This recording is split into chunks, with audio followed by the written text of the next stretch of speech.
నిరంతరం అభివృద్ధి కోసం శ్రమిస్తున్న మంత్రి కేటీఆర్ ను మరోసారి ఆదరిస్తే మరింత అభివృద్ధి చేసి చూపిస్తాడని పోతుగల్ వ్యవసాయ market committee chairman Akkaraju Srinivas అన్నారు. తారక రామునికి అండగా నిలిచి ఈ అసెంబ్లీ ఎన్నికల్లో భారీ మెజార్టీతో గెలిపించుకుందామని ఆయన కోరారు. రాజన్న సిరిసిల్ల జిల్లా ముస్తాబాద్ మండల పోతుగల్లో బీఆర్ఎస్ గ్రామ శాఖ అధ్యక్షులు రేపాక బాల్నర్స్ అధ్యక్షతన గ్రామ స్థాయి కార్యకర్తల సన్నాహక సమావేశం నిర్వహించారు. సమావేశంలో ఆయన మాట్లాడుతూ ప్రతి కార్యకర్త సైనికుడి వలె పనిచేస్తూ పోతుగల్ గ్రామానికి కేటీఆర్ విడుదల చేసిన నిధులను ఓటర్లకు వివరించాలని సూచించారు. ముఖ్యమంత్రి గారి కొత్త ప్రణాళికలతోటి వాళ్ళ అన్ని వర్గాల ప్రజలు సుభిక్షంగా సుఖశాంతితో బతుకుతుండ్రు. రాకముందు ప్రతి మీటింగ్లో కూడా చెప్పడం జరిగింది. ఎద్దేడ్చిన వ్యవసాయం కానీ రైతేడ్చిన రాజ్యం కానీ ప్రపంచంలోనే ఎక్కడ కూడా నిలిచిన చరిత్ర లేదని చెప్పేసి గౌరవ ముఖ్యమంత్రి గారు చెప్పిండ్రు. ఆ మాట ప్రకారమే రైతులు బాగుండాలి, రైతులు బాగుంటేనే అన్ని వర్గాల ప్రజలు కూడా బాగుంటారని చెప్పేసి ఒక గింజ లేకుండా కూడా నేను కొనే బాధ్యత నాది అని చెప్పేసి గౌరవ ముఖ్యమంత్రి గారు రైతులను ఆదుకున్నారు. అదేవిధంగా అన్ని రకాలుగా ఉన్నటువంటి ఇలా కుల సంఘాలకు సంబంధించి ఏ కులాన్ని కూడా బడుగు బలైన వర్గాలు ఉన్నటువంటి అన్ని కులాలను కూడా మేము ఆదుకుంటామని చెప్పేసి గౌరవ ముఖ్యమంత్రి గారు అన్ని రకాలుగా కూడా ఈ కొత్త ప్రణాళికలు కొత్త సంస్కృతులతోటి అన్ని వర్గాల ప్రజలను కూడా ఆదుకుంటున్నారు.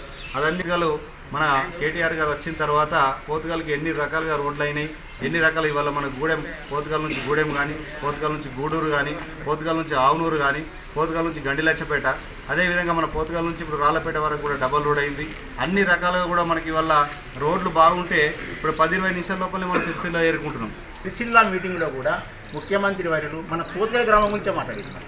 అక్కడ రైస్ మిల్లు ఉండేటివి, రైస్ మిల్ పాపం ఆ విధంగా వాళ్ళు చాలా కష్టపడ్డారు.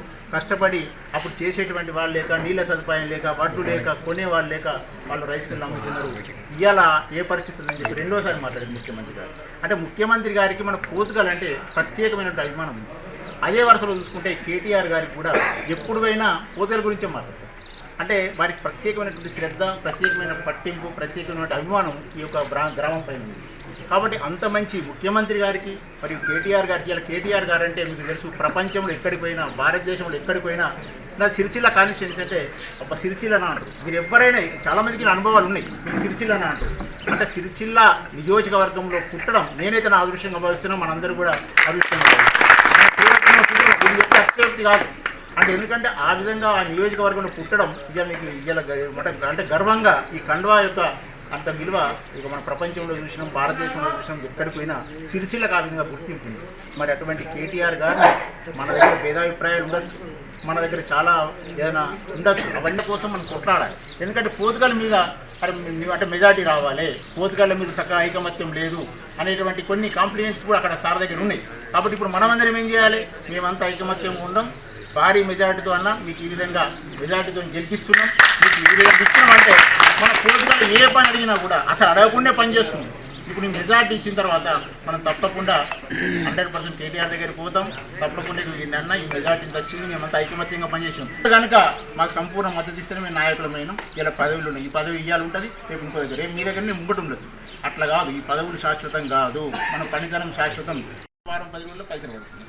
మరి ఈ విధంగా ఎదుర్కొంటూ పోతే ముఖ్యమంత్రి గారు చేసే అభివృద్ధి పనులు, కేటీఆర్ గారు చేసే అభివృద్ధి పనులు మనందరికీ తెలిసిన విషయమే. కాబట్టి మనందరం ఐకమత్యంగా ఉందాం, ఏకతాటిపైన ఉందాం. గ్రూపులు లేవిలా గౌతమన్నో గ్రూపు, అక్కరాజీనో గ్రూపు.